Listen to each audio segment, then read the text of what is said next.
nga bwe yafuuka enkola y'eggaali y'omuka okutwala abawagizi ennambole leero beeyimbungi okulinnya eggaali eno okwewala akalipagano akabeera ku lw'ejjinja okulaba omupiira gwa Uganda Cranes ng'ettunka ne Bafana ya South Africa.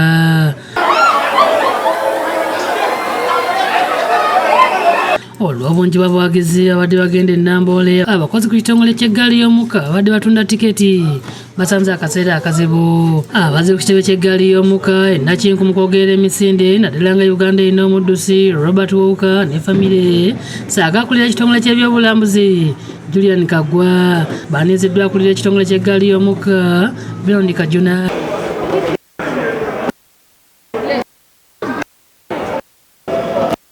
Aguze tiketi n'alinda eggaali okumutwala. Well, we've been advised to travel to the match on the train, which is fantastic because it means we get up close and personal with the real atmosphere of the fans and the sense of excitement building throughout the capital. The roads were packed, the train is ready, and this is going to be another brilliant journey. I've been coming here for 20 years and I've never used the train until tonight. So Roboka alinnye ku ggaali y'omukka omulundi gwe ogusoose mu Uganda era ng'alaze essanyu olw'empeeza y'eggaali y'omukka. Wabula Robo awadde bannayuganda essuubi n'ategeeza nga Uganda bw'egenda okwesogga oluzannya olunaddako. Ate Kagwa asiimye empeeza y'eggaali y'omukka naye ne yeegatta ku bannayuganda okusabira Cranes obuwanguzi. And we want to thank Edie for all the good work he's doing and making Nambole accessible.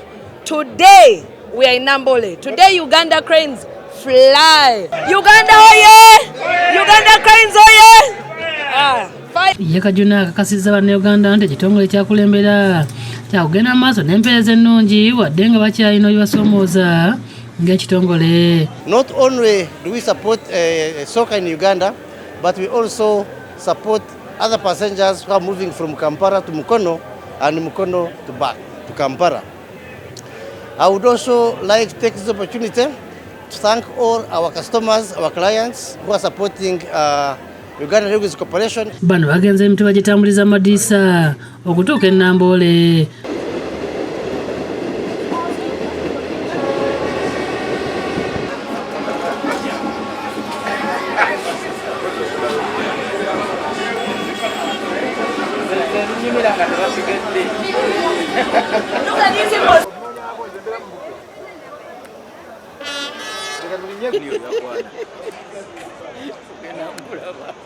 Gw'omupiira ekiro kya leero mutanse n'ebbugumu mu kitundu ekisoose Uganda Cranes efunye eggoolo esooka ng'eteebeddwa Judy Ssemugabi mu ddakiika ya 32.